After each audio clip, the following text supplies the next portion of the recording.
Bonjour tout le monde, bienvenue sur Rose Carpet. Aujourd'hui je vous retrouve dans un nouveau Rose Custo avec 8 idées de cadeaux à ne surtout pas faire à Noël, vraiment à éviter. Et si jamais votre cadeau figure dans la liste des 8 que je vais vous citer, je vous propose aussi quelques solutions de dernière minute pour quand même faire des petits cadeaux qui feront plaisir à votre famille. Donc en fait il s'agit de toutes petites étiquettes comme ça, très simples à réaliser, qui partent en fait sur le même principe que nos petits panneaux Rose Carpet que vous connaissez si vous regardez nos vidéos depuis un petit moment. Alors on va commencer tout de suite avec la liste des 8 cadeaux à éviter ou à ne pas faire pour Noël et je vais surtout vous expliquer pourquoi. On a tout d'abord la catégorie des crèmes. Donc il y a d'abord 3 crèmes. La première c'est la crème anti-cellulite. À moins que vous l'ayez demandé, vous pouvez sûrement vous dire que la personne va mal le prendre si vous lui proposez d'enlever sa cellulite, sous-entendu qu'elle en a beaucoup trop et que ça se voit. Et donc du coup que c'est moche, donc je vous conseille pas d'acheter ce genre de choses parce qu'elle va sûrement très mal le prendre. Toujours dans les crèmes, il y a la crème amincissante. De la même façon que pour la cellulite, forcément si la personne vous lui offrez une crème amincissante, elle va penser qu'elle a un petit peu trop de poids, donc c'est pas super non plus à apprendre. Et il y a la fameuse crème anti-rides. Là pareil, si vous offrez une crème anti-rides à votre maman, elle va sûrement se dire que ça y est, la vieillesse est là et elle va pas être très contente. On a ensuite tout ce qui est bibelots, les petites statuettes qui servent généralement pas à grand chose, que vous pouvez trouver dans pas mal de magasins, mais qui finalement finissent sur l'étagère de la cuisine ou sur l'étagère du salon et qui prennent la poussière et qui ne servent vraiment à rien. De la même façon que les souvenirs de vacances, ça c'est je pense les pires cadeaux qu'on m'a fait.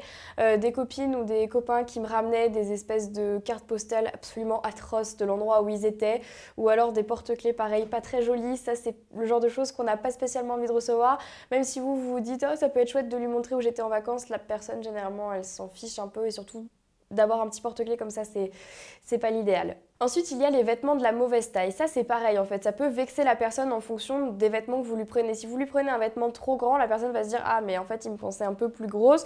Ou au contraire, si vous lui prenez un vêtement trop petit, elle va se dire « Ah, mais en fait, il m'a pas regardé, il sait pas comment je suis, etc. » Donc, non, évitez les vêtements, sauf si vous êtes sûr et certain de la taille de la personne. C'est vraiment pas conseillé.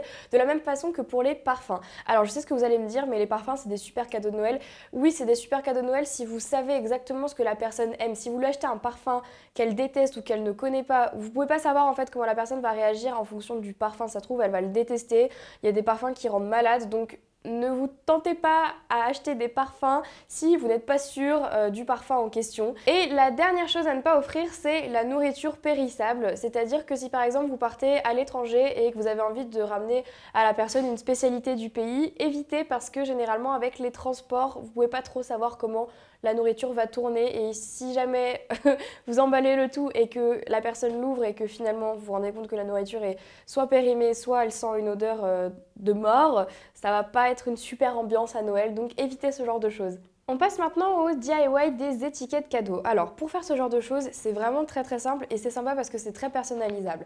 Alors tout d'abord on commence par prendre un magazine, donc moi aujourd'hui je prends le Grazia.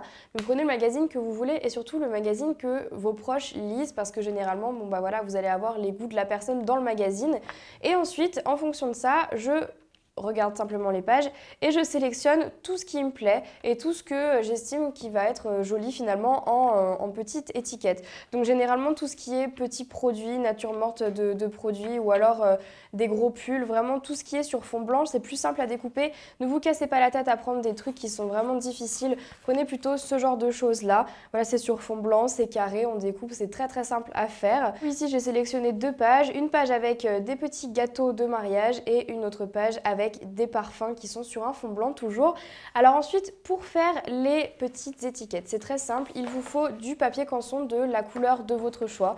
Donc généralement, le blanc c'est plus neutre, c'est plus simple, mais voilà, si vous savez que la personne aime une couleur en particulier, n'hésitez pas.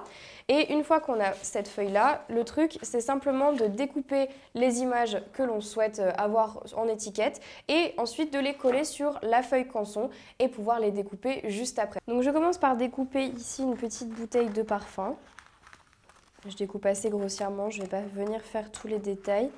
Donc moi je prends de la colle au pinceau, mais vous pouvez vraiment prendre la colle que vous voulez. Mais l'idée c'est que quand même ça adhère bien à la feuille canson, histoire d'être sûr que ça fasse cet effet cartonné et que l'image ne se décolle pas après.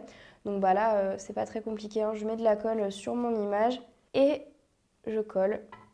Et j'appuie avec ma main pour être sûr que ça adhère. Et je vais faire ça avec le reste de mes images. Donc une fois que c'est fait, je vais tout simplement découper mon papier canson avec mes petites images dessus. Après ce que je vais faire, c'est faire un trou dans l'image pour venir passer un petit cordon et faire cet effet étiquette.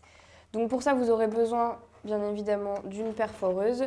Si vous n'en avez pas, vous pouvez toujours faire un trou avec un ciseau ou avec un couteau, mais ce sera moins joli. Donc je prends ma perforeuse et je vais venir faire un trou au niveau du haut de ma bouteille de parfum. Voilà, en plein milieu. Et ensuite, j'ai pris un petit fil doré parce que je trouve que c'est ce qui allait le mieux avec la couleur du parfum. Et je vais venir faire un petit nœud. Donc là, je l'ai pris beaucoup trop grand, comme vous pouvez le voir. Petite astuce pour la longueur, ce que je fais tout simplement, c'est que je prends ma petite image et je viens estimer la longueur du nœud qui me plaît. Donc là, par exemple, ça me semble plutôt raisonnable. Donc ma longueur sera de ça. Donc pensez bien à doubler surtout. Et je peux couper et pré-découper mes petites cordelettes pour toutes les étiquettes que je vais faire juste après. Et donc voilà notre petite étiquette à cadeau. Et donc maintenant je vais faire les autres.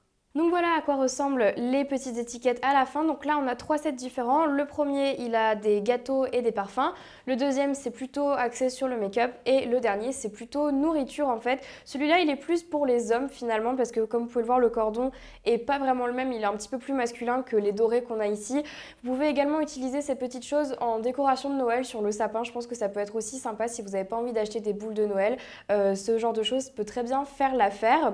Ensuite c'est très simple finalement. Vous avez juste à mettre votre petit set ou tout simplement toutes les étiquettes dans une petite boîte. Pensez à récupérer des boîtes tout au long de l'année quand vous allez acheter des petits cadeaux, des petits bijoux. Ils vous donnent souvent des boîtes avec et pour que finalement à la fin vous ayez juste à avoir vos petits cadeaux à rentrer dedans et c'est terminé. Voilà à quoi ça ressemble à la fin. Vous pouvez l'emballer avec du papier cadeau. Je vous renvoie d'ailleurs sur la vidéo emballage cadeau.